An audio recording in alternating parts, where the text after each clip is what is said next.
Hello and welcome to this next episode in the series on how to build a mutual fund portfolio. As you know, in this series I'm talking about mutual fund concepts, different types of mutual funds, identifying the ones which are suitable for you, right till monitoring and redeeming the funds. In today's episode, I'm going to talk about debt mutual funds. I believe that debt mutual funds are not very well understood by retail investors.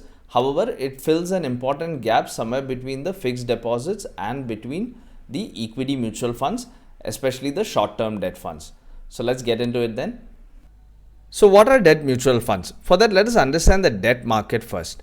A corporate or the government wants to borrow, so they put up their requirement in the form of various instruments, saying that this is the money which we require. This is how you can lend it to us. Now, a lender who finds this suitable, that is, they find the company suitable or they're ready to lend to the government, and they find the method of lending suitable, will be ready to take this up. So the debt market facilitates buying and selling of loans in exchange for interest. Now, various instruments are available. So for government borrowings, there's something called government securities.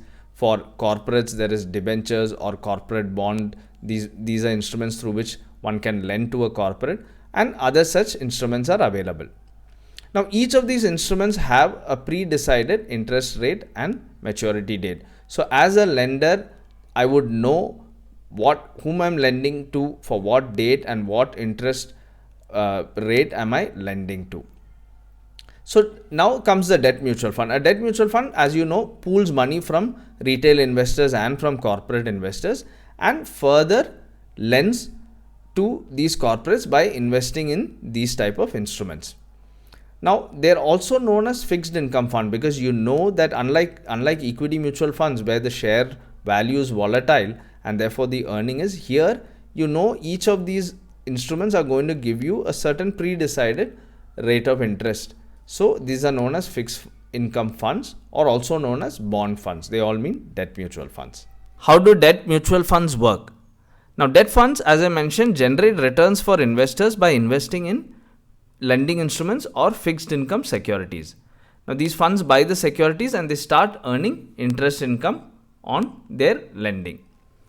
The yields these are called yields, and these yields are passed back to the investor. Now, a debt fund delivers total return, but that is, one is the combination of the return or the interest that they earn, which is called as accrual.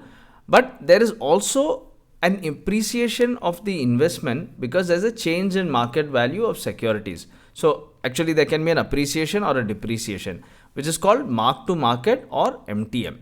So this means that your debt fund investment can fluctuate. It can go up or it can go down. It's not as volatile as the equity mutual fund, but yes, it can fluctuate because of this reason. So on one side, you're getting fixed income, you're getting regular income which is there, but on the other hand, there is also a dynamic nature which we need to account for. So I'm sure it's easy to understand how the debt fund generates return for the investors through the interest income it earns.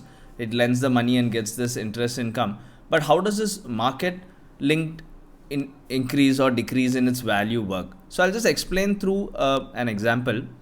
And I'll use FD because we can most relate to an FD. So one Mr. X, he opens an FD for rupees 1000 today at 6%.